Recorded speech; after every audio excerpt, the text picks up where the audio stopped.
अखिलेश यादव जी विकास पुरुष हैं, इसलिए उनके साथ पब्लिक है। पब्लिक उन पर विश्वास कर रही है। उनके विकास कार्यों को देखा है, कानपुर की जनता ने भी देखा, पूरे प्रदेश ने देखा। लेकिन स्मृति ईरानी जी जो मंच छोड़कर चली गई, वो जान रही कि लोग आज हमारे साथ नहीं है, क्योंकि उन्होंने कुछ किया ही नहीं है। अनाज ले रहे हैं, लाभ नहीं है क्या? आज किसान सम्मान निधि ले रहे हैं, लाभ नहीं। भैया ये बता रहे हैं लाभ लिया।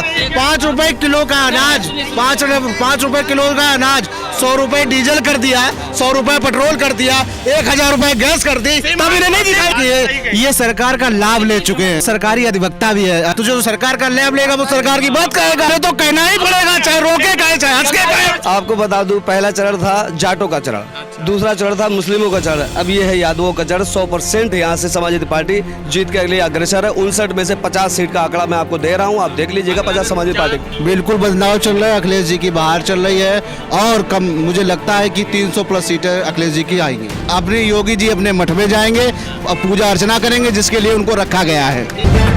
द लाइव टीवी, सच सबसे आगे। नमस्कार, आदाब, मैं रज़ा अंसारी और आप सभी का स्वागत है द लाइव टीवी में। लगातार उत्तर प्रदेश के चुनावी दंगल को कवरेज कर रहे हैं और फिलहाल कन्नौज विधानसभा में एक ज़माने से माना जा रहा है कि ये समाजवादी पार्टी का गढ़ रहा है, क्योंकि यहाँ से अखिलेश यादव, डिम्पल यादव और फिर उसके बाद मुलायम सिंह यादव भी यहाँ से सांसद बन के संसद पहुँचे। मगर अब जो है यहाँ पर लड़ाई है, क्योंकि कानपुर के जो कमिश्नर रह चुके असीम अरुण, उनको टिकट दिया गया है सपा के प्रत्याशी अनिल दोहरे के खिलाफ। तो आइए कुछ साथियों से जानेंगे कि इस बार वो चुनाव को लेकर क्या सोच रहे हैं, जो वोटिंग हो रहा है उसमें कितना तरह का उनको फायदा या नुकसान नजर आ रहा है। क्या नाम है सर आपका? शिवांक वाजपेयी जी। तो ब्राह्मण है आप? जी जी जी। तो सवाल ये है कि पूरे प्रदेश में जिस तरह से अखिलेश यादव की लहर कह रहे हैं, क्योंकि कानपुर वगैरह में बहुत भीड़ रहती है अखिलेश की सभा में, और स्मृति ईरानी आई तो वो नाराज होकर चली गई, भीड़ नहीं थी। तो इस भीड़ को कितना वोट में कन्वर्ट कर रहे हैं? अखिलेश यादव जी विकास पुरुष हैं, इसलिए उनके साथ पब्लिक है। पब्लिक उन पर विश्वास कर रही है। उनके विकास कार्यों को देखा है, कानपुर की जनता ने भी देखा, पूरे प्रदेश ने देखा। लेकिन स्मृति ईरानी जी जो मंच छोड़कर चली गई, वो जान रही कि लोग आज हमारे साथ नहीं है, क्योंकि उन्होंने कुछ किया ही नहीं है।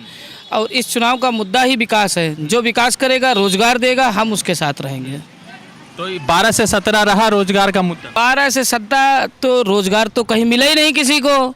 प्रधानमंत्री जी कहे थे कि 2 करोड़ नौकरियां 1 साल में देंगे, कितनी नौकरियां दी हैं तो ये तो सभी जानते हैं। अच्छा, तो बदलाव कर रहे हैं? बदलाव करेंगे, बिल्कुल करेंगे, निश्चित रूप से करेंगे। चूक गए थे 17 में प्रयास किया था, जनता ने साथ नहीं दिया। इस बार जनता साथ दे रही है। तो कितने तरह का इत्र बांट रहे भैया? 22 तरह का बांट रहे हैं। इत्र तो कन्नौज की गलियों में ही है, हर घर में इत्र है और हर घर में इत्र पहुंचेगा। बढ़िया है। तो 2017 में चुनाव हुआ था, तो 49 में से 59 में से 49 भाजपा जीती थी, 9 पर आप जीत पाई थी, 1 बसपा जीती थी। तो इसको किस तरह से देख रहे हैं? हमको तो लगता है कि कम से कम पहले चरण में हम लोग 30-35 सीटें लाएंगे।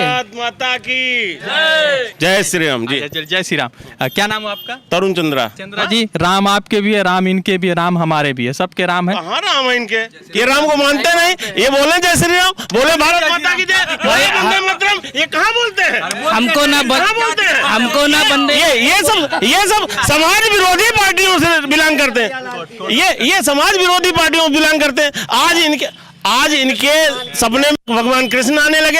अरे घोषणा कर दें कृष्ण मंदिर हम बनाएंगे, वहाँ से विवादित ढांचा उखाड़ फेंक देंगे। देखिए ये मौजूदा सरकार है, इसने कहा तो राम मंदिर बनाएंगे। देखिए इन्होंने कहा तो राम मंदिर बनाएंगे, डेट भी बताएंगे। राम मंदिर बना दिया, काशी सजा दिया, विश्वनाथ बाबा को विराजित कर दिया। अभी भैया ने इतनी बातें कही, हमारे बड़े भाई है श्री तरुण चंद्रा जी, चूंकि ये सरकार का लाभ ले चुके हैं। ये सरकार का लाभ, सरकारी अधिवक्ता भी है, अधिवक्ता भी रह चुके हैं। तो जो सरकार का लाभ लेगा वो सरकार की बात कहेगा, समझे? देखिए सरकार का लाभ लेगा तो इन्हें तो कहना ही पड़ेगा, चाहे रोके कहे चाहे हंस के कहे। 99% समाज विरोधी दल के लोग, 99% समाज विरोधी दल के लोग आज अनाज ले रहे हैं, लाभ नहीं है क्या? आज किसान सम्मान निधि ले रहे हैं, लाभ नहीं। भैया ये बता रहे हैं लाभ लिया।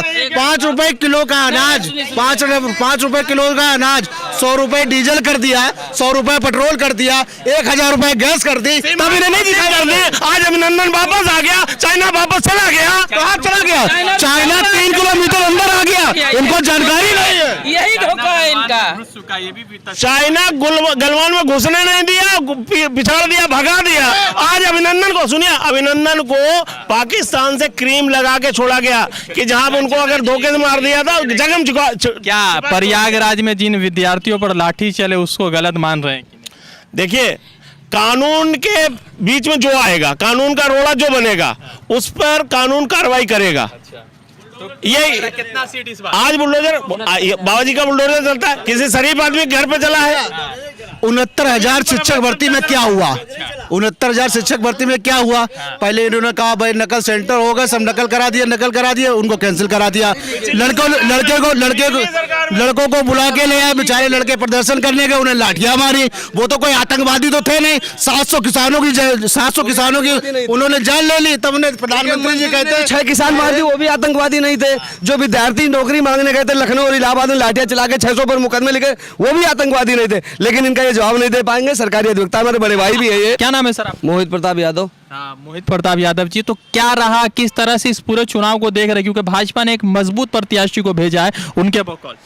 दरअसल बता दें, लगभग हम 1.5 महीने से और हम 250-300 गांव लगभग घूम चुके हैं। इस समय बयार चल रही है समाजवादी पार्टी की। और जो प्रत्याशी आए हुए हैं वो यहाँ के लोग बाहरी समझ के उनको डिनाई कर चुके हैं कि वो बाहर के व्यक्ति हैं। और लोकल के व्यक्ति अगर होते तो शायद एक बार जनता मूड बदल सकती थी। लेकिन अब की बयार अखिलेश जी की है, इसलिए सब समाजवादी पार्टी के साथ है। समाजवादी पार्टी की ही टिकट यहाँ से निकलेगी। अनिल दोहरे जी यहाँ से विजयी होंगे। कितने वोटों से विजय कर रहे हैं? हम लोगों तो लगभग आंकड़ा है 20,000 के पार। अच्छा, बिल्कुल। तो अगला बार जो लगातार भाजपा के लोग कह रहे हैं कि अनिल दोहरे को हटाना है, और भाजपा ये कह रही है कि पंडित हमारे साथ खड़े हैं वोट में, तो ऐसा कुछ है सत्य? ये कोई फैक्टर नहीं है। आपकी बार भारतीय जनता पार्टी द्वारा जो ब्राह्मणों की, निर्दोष ब्राह्मणों की हत्याएं हैं, उससे ब्राह्मण बहुत नाराज है। और ब्राह्मण ने आपकी बार अखिलेश यादव जी का दामन थाम लिया है और सब अखिलेश यादव जी के साथ हैं। 2017 में भाजपा की पूरी मिशनरी थी यहाँ पे, उसके बावजूद ये सीट सपा जीती थी, ठीक है। तो अब जो है 22 चल रहा है, तो कैसे देख रहे हैं कि 22 में क्या ये सीट बचा पाएंगे 80 मारून से? आप बता दें आपको, जब बयार थी तब समाजवादी पार्टी की यहाँ की सीट बची हुई है। उसके बाद भी लेकिन आगामी अब तो हम प्लस में, हम सरकार में जो सरकार का विरोध रहता है वो भी हमारे साथ है। जो सरकार का अत्याचार वो भी हमारे। सबसे ज़्यादा वोट सिर्फ इनके आतंक से कटा हुआ है, साणों के आतंक से कटा हुआ है। और अखिलेश जी की योजनाओं के साथ लोग जुड़े हुए हैं और अखिलेश जी के साथ हैं लोग, और लगभग समाजवादी पार्टी के पक्ष में वोट जा रहा है। 300 फ्री बिजली यूनिट को किस तरह से देख रहे हैं? 300 यूनिट बिजली की ही तो बयार है। 300 यूनिट बिजली फ्री हो रही है, किसानों के लिए सिंचाई फ्री हो रही है, 5 बोरी यूरिया, 2 बोरी DAP फ्री हो रही है, बच्चों की शिक्षा फ्री हो रही है, स्वास्थ्य फ्री हो रहा है। भाजपा भी तो 2 सिलेंडर होली और दिवाली में भैया उनका चुनावी मुद्दा होता है, सब लोग जानते हैं। झूठी वाली पार्टी है, जुमलेबाजी पार्टी, इनका प्रोपेगेंडा है, सब फैला हुआ। अब विश्वास नहीं करने वाली जनता। क्या लग रहा है ये जो बार बार भाजपा कहती है हिंदू खतरे खतरे हिंदू खतरे, तो कुछ खतरा उतरा है आप लोगों को? भाई साहब इनको बताएं, और पूरा हिंदू जान चुका है। जब साम्राज्य किसी जमाने मुस्लिम का हुआ करता तब हिंदू खतरे में नहीं, जब राष्ट्रपति मुस्लिम हुआ तब हिंदू खतरे में। आज सब हिंदू हैं और उसके बाद हिंदू खतरे में है। ये सब उनका फर्जी जाल है, फैला हुआ है, और सब हिंदू जाग चुका है और हिंदू अब की समाजवादी पार्टी के साथ है। अच्छा, समाजवादी पार्टी के अखिलेश यादव के चेहरे पर कितना लग रहा है कि मजबूती के साथ खड़े हुए हैं? मुझे लगता है कि शायद अब इस समय पूरा प्रदेश भी उनके साथ है, और अब कोई टक्कर में ही नहीं है। पूरा प्रदेश मजबूती के साथ उनके साथ है, और अब सिर्फ विकास को लोग लाना चाहते हैं। ये झूठों को, फर्जी हिंदुओं को, दंगेबाजों को, इन सबको बाहर कर देना चाहता है हिंदू। ये एक आखिरी सवाल पूछेंगे कि ये लोग जो अखिलेश यादव ने कहा कि हम चौथे चरण में ही चुनाव जीत जाएंगे, अब तीसरा चल रहा, चौथा 23 को होना, तो चौथे चरण में चुनाव जीत जाएंगे। पहला चरण जो है रहा वहाँ पे क्या कहते हैं कि पश्चिमी उत्तर प्रदेश, फिर उसके बाद जो है मुस्लिम बहुल्य क्षेत्र रहा, तो वहाँ पर भाजपा को जिस तरह से नाकामी देखनी पड़ी, तो क्या तीसरे चरण में भी ऐसा है? आपको बता दूं, पहला चरण था जाटों का चरण, दूसरा चरण था मुस्लिमों का चरण, अब ये है यादवों का चरण। 100% यहाँ से समाजवादी पार्टी जीत के अगले अग्रसर है। 59 में से 50 सीट का आंकड़ा मैं आपको दे रहा हूँ, आप देख लीजिएगा। 50 Samajwadi party, 49 seat Bhajpa, 9 seat आप, 1 सीट बसपा। वो पिछली बार हुआ था, कोई फैक्टर है, उनके जनता गुमराह हो गई थी। अब लगातार गुमराही नहीं होती रहेगी, जनता देख रही है लगातार कि तुम बाद में कहते तो ये सब जुमला था, तो आखिर जनता उसको भी तो देख। सिलेंडर वाला भी जुमला था, सब जुमला था ही उनका। हम लोग खतरे में नहीं, हमारे अखिलेश जी जितना कहते हैं उससे ज्यादा करते हैं।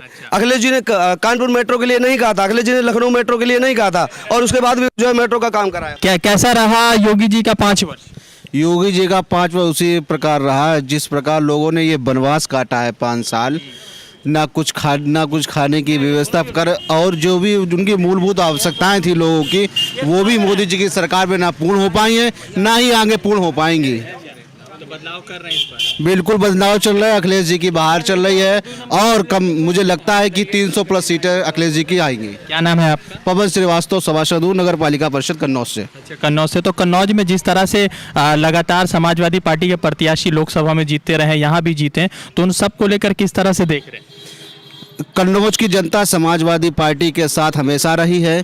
कभी ये पिछले समय में ये हुआ, लोगों को बरगला दिया गया, लेकिन अब आने वाले भविष्य में और आज के भविष्य में समाजवादी पार्टी की सरकार कन्नौज सरकार बनेगी, और कन्नौज की सीट माननीय अनिल दोहरे जी विधायक जी जीतेंगे। 17 में लहर थी, फिर भी भाजपा यहाँ से नहीं जीत पाई, तो क्या अब लग रहा है कि भाजपा जीत पाएगी? अब तो लगता है ये सपने के समान होगा। ये तो वास्तविक स्थिति आप भी जानते हैं और हम भी जानते हैं, और ये किसी भी अन्य व्यक्ति से या किसी छोटे व्यक्ति से पूछ लीजिए, जब बाहर थी तब नहीं जीत पाए, अब तो ये बनवास होगा उनका। और योगी जी अपने मठ में जाएंगे और पूजा अर्चना करेंगे, जिसके लिए उनको रखा गया है।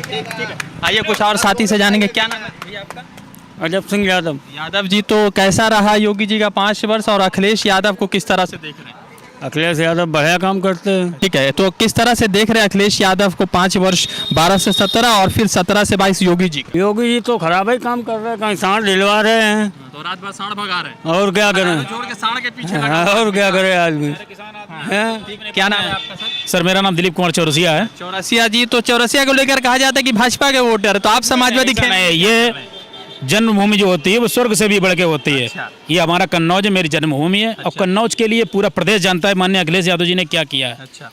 पूरे डिम्पल जी रहे लोग, पूरे प्रदेश के लोग इस बात से जलते हैं कि जितना कन्नौज में विकास हुआ है, लोग ये कहते थे कि कन्नौज को ही सब कुछ दिया है, और जन्मभूमि होती है स्वर्ग से भी बढ़ के होती है। जिसने हमारी जन्मभूमि के लिए, हमारे कन्नौज के लिए इतना किया है, हम लोग उसको वोट देंगे और भारी बहुमत से अखिलेश जी को मुख्यमंत्री बनाएंगे। लोग कह रहे हैं कि 80 और 19 बार सीट निकाल लेंगे, मगर सवाल ये है कि 17 में जब इनकी बहार थी तब भी ये बचा नहीं पाए सीट को, तो क्या लग रहा है 22 में तो अब अखिलेश यादव के साथ लाखों का जन समर्थन दिख रहा है? ये अभी आपको 10 तारीख को पता चल जाएगा कि असीम अरुण जी किन कारणों से अपना अगर हमको सेवा करनी है, उनको सेवा ही करनी होती तो वो एक IPS थे, चाहते तो उस पद पे वो जनता को, गरीब जनता को बहुत कुछ सेवा कर सकते थे, लेकिन किस कारण, बस किस लालच की वजह से उनको एक लालच, राजनीतिक लालच यहाँ पर पटल पे लेके आया है, और ये यहाँ पर बुरी उनकी हार होगी। और माननीय अनिल दोहरे जी यहाँ सर चौथी बार पुनः, कितना वोट से अनिल दोहरे? इस बार हम लोग ज़्यादा अतिशयोक्ति नहीं कहना चाहिए, लेकिन 20,000 से ऊपर वोटों से हम लोग निश्चित रूप से जीत पाएंगे, और माननीय मुख्यमंत्री अखिलेश यादव जी को, और एक बार फिर मेरा कन्नौज, एक बार कन्नौज होगा, पूरे प्रदेश में कन्नौज की बयार होगी। अच्छा, ये जो इत्र बंट रहा है कन्नौज में, तो कुछ बचा के रखे हैं 10 तारीख के लिए? माननीय अखिलेश यादव जी ने जैसे कहा था कि जब हमारी सरकार बनेगी, घर घर हमें किसी से बैर, किसी से वो नहीं रखना, घर घर समाजवादी इत्र पहुंचाया जाएगा, और 22 प्रकार की खुशबू, जो नहीं भी जानता होगा वो जानेगा, कन्नौज 2022 में 22 प्रकार की खुशबू लेकर समाजवादी इत्र सभी के हाथों में पहुंचाया जाएगा। जय समाजवादी। भाजपा के निकले कानपुर, वो उनके लोग थे, उनके लोगों ने अपने लोगों पर रेड की, तो आप लोगों ने समाचार चैनलों में देखा ही होगा। ठीक है, लगातार उत्तर प्रदेश के चुनावी कवरेज पर है। तीसरा चरण का चुनाव चल रहा है, 59 विधानसभा सीटों के लिए चुनाव चल रहा है, और ये जो है 16 जिलों में चुनाव चल रहा है। तो सबसे महत्वपूर्ण ये है कि 2017 में जब भाजपा की लहर पूरे प्रदेश में थी, तब भी कन्नौज का सदर सीट सपा जीतने में कामयाब हुई थी। तो इस मर्तबा थोड़ा कांटे की टक्कर है। अब देखना यह है कि इस पूरे कन्नौज विधानसभा में जो समाजवादी पार्टी का गढ़ माना जाता है, क्योंकि अखिलेश यादव, फिर उसके बाद जो है डिम्पल यादव, फिर उसके बाद बहुत सारे लोग आते रहे हैं यहाँ पर, और समाजवादी पार्टी यहाँ पर जीतने में कई बार कामयाब रही। अब देखना यह है कि जो चुनाव प्रचार खत्म होने के बाद 10 मार्च को रिजल्ट निकलेगा, तो किसकी सरकार बन रही है और कितने बहुमत से बन रही है। रज़ा अंसारी की रिपोर्ट द लाइव टीवी के लिए। जुड़ते दूसरे अपडेट के साथ, धन्यवाद। द लाइव टीवी, सच सबसे आगे।